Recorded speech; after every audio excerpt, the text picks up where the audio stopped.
L'adhésion au parti. Alors, ce grand point du jour va nous amener à voir les périples qu'a connu notre leader du Congo RDC jusqu'à l'Afrique du Sud. Notre grand parti, l'Union des nationalistes pour le renouveau, en sigle UNR, mais avant d'y arriver, nous invitons à faire connaissance de la jeunesse du UNR. Après la mort de Musée Kabila, le 16 janvier 2001, notre leader Etienne Kabila tient la conférence à Kinshasa pour sortir de l'anonymat et proclamer haut et fort la dictature qui sévit en RDC et le pillage de ses ressources naturelles. Après que les médias aient diffusé le contenu de la conférence, les menaces de mort deviennent intenses et Etienne Kabila se retirera clandestinement à Brazzaville, d'où il s'envolera pour l'Afrique du Sud et tiendra une seconde conférence à Santiti le 15 avril 2002, au cours de laquelle il dénoncera les origines rwandaises de Hippolyte Kanambe dit Joseph Kabila, actuel président de la République démocratique du Congo, et l'assassinat de Musée Laurent Désiré Kabila par ce dernier, son fils adoptif. Pour ceux qui connaissent l'histoire ancienne, ça nous rappelle le grand empereur Jules César assassiné par son fils adoptif. Tentatives de corruption et menaces de mort se succèdent au sujet d'Etienne Kabila. Il est contraint de vivre en exil en Afrique du Sud jusqu'à ce jour.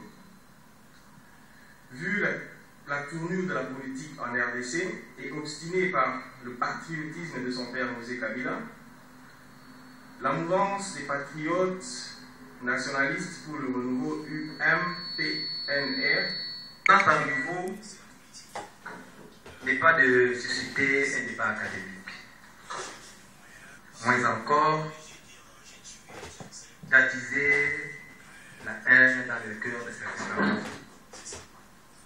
Seulement plutôt question de conscientiser les compatriotes de telle manière que nous puissions tous nous réunir et pouvoir faire échouer ce plan rocambolesque de nos voisins.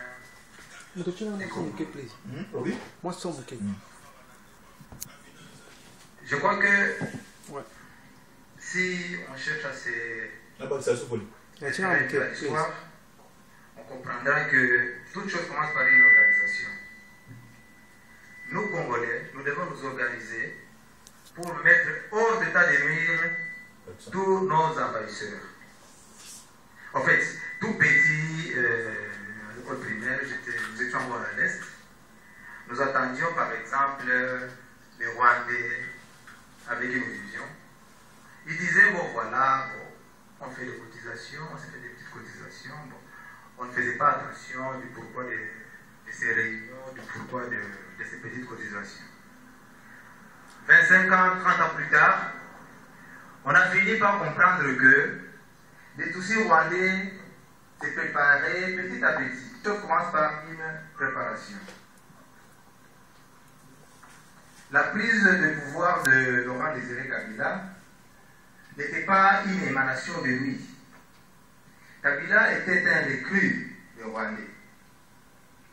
Les Rwandais ayant planifié l'agression du Congo, ils s'étaient dit, avec leur morphologie, sans la présence congolaise dedans, cela signifierait une agression.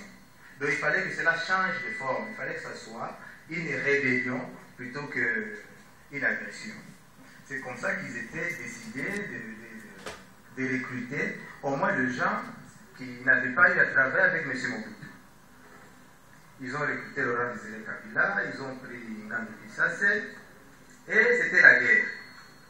Et personne ne comprenait d'où venait cette guerre. Alors, si ce n'était pas Kabila qui serait recruté par les Rwandais en 1997, si je ne m'abuse, ça serait une autre personne. Là, je voudrais m'atteler sur le point de l'organisation. Parce que il me semble que les Congolais n'avons jamais été organisés. Il y a des groupes de pression, il y a des associations de Congolais qui naissent et puis bon, qui se dissoudent après peut-être 2 mois, 4 mois après. Vous allez encore vous souvenir d'un certain Bisengemana Wema. Bisengemana Wema était le directeur du cabinet de M. Mobutu pendant plus ou moins 10 ans. Qu'est-ce que ce monsieur faisait? Il a eu tout son temps de placer les Tutsis rwandais dans les organismes des Nations Unies, à l'intérieur comme à l'extérieur du pays. Et ils ont vécu avec les Américains, avec les Britanniques, avec tous les Occidentaux pendant près de 30 ans. Et c'est comme ça qu'aujourd'hui on a du mal à les convaincre aux Américains et aux autres, voilà, les Tutsis ne sont pas congolais. M. Mobutu ne trouvait pas du mal de rester avec ces Tutsis-là. Il ne voyait pas le danger qu'il courait. Parce que Bisengemana Habyarimana, comme président du Rwanda, Mobutu avait créé le CPG pour sa sécurité. Il ne pensait jamais que les Tutsis allaient envier le pouvoir du Rwanda pendant qu'il vivait avec eux. Mais pendant ce temps-là, les Tutsis se mettaient à s'organiser. C'est pourquoi j'insiste sur le plan de l'organisation. Pendant ce temps-là, les Tutsis commençaient à s'organiser et après plus de 30 ans, ils ont eu à agresser le Congo. Et aujourd'hui, nous avons du mal à sortir un peu de cette impasse. Quelle est la solution pour la RDC? Nous préparons une conférence débat. Si ça ne sera pas dans cette salle, ce sera peut-être dans une autre salle, ce sera le 17 janvier, qui marque, je crois, 47e anniversaire, je crois, de la mort de Patrice Lumumba. Et ça aura comme thème, quelle solution pour le Congo? Notre secrétaire rapporteur l'a dit, nous avons des amis qui veulent nous aider, qui sont prêts à nous aider. Mais ils ont besoin de nous voir organisés, puisqu'il semble que l'homme congolais n'a jamais été organisé. Pendant que notre pays est agressé, qu'est-ce que nous, Congolais, nous faisons? Quelle est l'organisation du Congolais pour sortir notre pays de cette impasse? L'homme congolais se bat encore dans le provincialisme, dans le tribalisme, c'est tout ce qui nous anime. Oubliant que c'est le provincialisme, le tribalisme, le clientélisme, le fanatisme qui nous a toujours caractérisés, qui a amené notre pays dans les chaos. L'Union des nationalistes pour le renouveau, c'est votre mouvement. Pourquoi? Parce que l'Union des nationalistes pour le renouveau fait l'exception de tous les autres partis politiques. Par exemple, vous verrez dans les partis politiques congolais, il y a des présidents éternels. Depuis, je ne sais pas, 25 ans, depuis la création du parti, le président du parti n'a jamais eu de mandat. Il est toujours président. C'est une autre forme de dictature. Mais au sein de notre parti, les présidents, les numéros du parti, même les secrétaires généraux ont un mandat. Et après leur mandat, que vous ayez gagné des élections, que vous ayez pris le pouvoir par les armes, il y a un mandat bien stipulé dans les statuts du parti. C'est pourquoi nous vous invitons plutôt à pouvoir adhérer à ce mouvement. Notre mouvement fustige le tribalisme.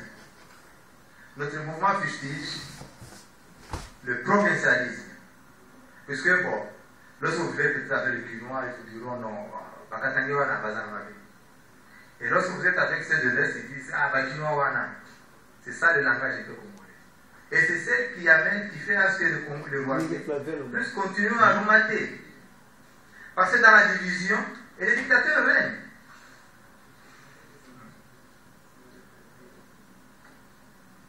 Moi, je pense que nous devons changer notre façon de voir les choses. Nous devons nous poser des questions. Nous devons nous dire, parce que nous sommes tous conscients, que ça ne va pas au pays. C'est la raison pour laquelle nous sommes ici en Afrique du Sud. Il y a un flux de réfugiés en Afrique du Sud. Pourquoi toute cette jeunesse congolaise descend ici en Afrique du Sud? Parce que ça ne va pas au pays. Si ça allait, on ne serait pas ici. Je ne crois pas qu'il y aurait 6 personnes ou 10 personnes ici dans la salle qui ont des problèmes particuliers avec le président de la République. Moi, je pense que si nous sommes sortis, nombreux parmi nous, c'est plus que ça ne va pas au pays. Et nous devons penser à la solution. Puisqu'il est dit, et nous connaissons, que nous sommes de la génération sacrifiée. Qui nous ont sacrifiés? C'est la question que nous devons nous poser. Ce sont nos parents. Mais si la situation est dure pour nous, et nous devons maintenant nous poser la question, que sera-t-elle pour nos enfants? Et pour nos enfants, ce sera pire. Pour nos enfants, ce sera pire. Nous devons chanter notre hymne national, nous disons, nous peuplerons la terre congolaise. Et aujourd'hui, tout le monde, toute la jeunesse est à l'extérieur, en train de peupler des terres étrangères. Il y a plus de 48 ans, près de 48 ans, nous avons chanté cette hymne nationale. Lèvons nos fronts longtemps courbés. Mais jusqu'à ce jour, nos fronts restent toujours courbés. Et nous nous battons sur des sentiments, sur le fanatisme. Vous verrez, lorsque quelqu'un est du Kassai, il est ipso facto membre de l'UDPS. Si on est Katangais, si on n'est pas pour Gabriel Kinok Mwanza, aujourd'hui, bon, tout le monde applaudit Moïse, puisqu'il a un peu le cachet Katangais. Et c'est partout comme ça. Est-ce que c'est cela qui mettra fin à notre souffrance? C'est la question que nous devons nous poser. Nous ne pouvons pas nous éterniser ici pour faire sécurité. C'est ça qui est un peu le cachet de tous les Congolais. Il suffit de dire à un Sud-Africain, voilà, je suis Congolais, c'est dit, voilà, là c'est sécurité. Même si vous ne faites pas ce boulot-là. Ça ne nous honore pas. Et puis ça ne nous ressemble pas. Nous devons nous décider. Ne croyez pas que je sois un peu déçu que s'il n'y a pas eu 40 000 personnes dans la salle. Non, pas du tout. La révolution chinoise, 6 personnes en ont fait de la Chine aujourd'hui grande puissance. Donc nous n'avons pas besoin d'avoir des millions de personnes dans cette salle. Nous n'avons pas besoin d'avoir des millions de personnes au sein de notre mouvement. Nous avons besoin d'avoir juste un nombre assez, bien sûr, nécessaire, et plus les idées constructives.